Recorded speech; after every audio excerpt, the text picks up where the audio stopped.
ဘုန်းကြီးကလူတဲ့လူကဘလူးဆိုတာအဲ့ဒီခေတ်တဲကိုရောက်လာတာတဖြည်းဖြည်းနဲ့ကောင်းလာဖို့ကတော့မမြင်ဘူးသူက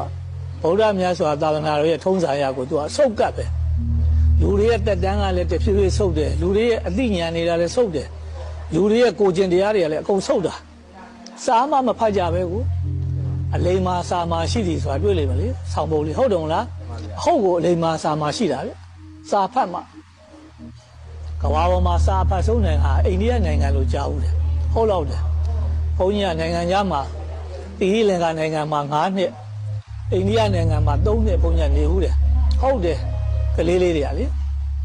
ကားဆောင်နေကြတယ်အကြောင်းကားတွေဆောင်နေဆိုစာအုပ်ကြီးတွေထူကြီးတွေအင်္ဂလိပ်စာအုပ်ကြီးတွေဖတ်နေကြတာဒီလိုတယ်လီဖုန်းတွေဟိုပို့ဒီပို့ပို့နေတာသူတို့စီလုံးစာမရှိဘူး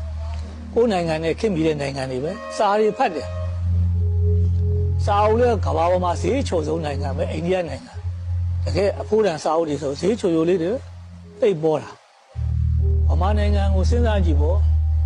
လူဦးရေတန်း90ကျော်ရှိတယ်အုပ်ရေ900ရိုက်တာမကုန်ဘူးတဲ့ဘယ်နဲ့လို့စာမှမဖတ်ကြပဲလူတသိန်းမှာတအုပ်ထုံးလောက်ရှိတော့တာပေါ့အတိတ်ပဲနော်အဲ့လိုမှစာမဖတ်တဲ့လူမျိုးတွေကတော့အကုန်လုံးနောက်ကျမှာပဲဒါတွေပါနောက်ကျကုန်ဘာမှမဖွံ့ဖြိုးတော့ဘူး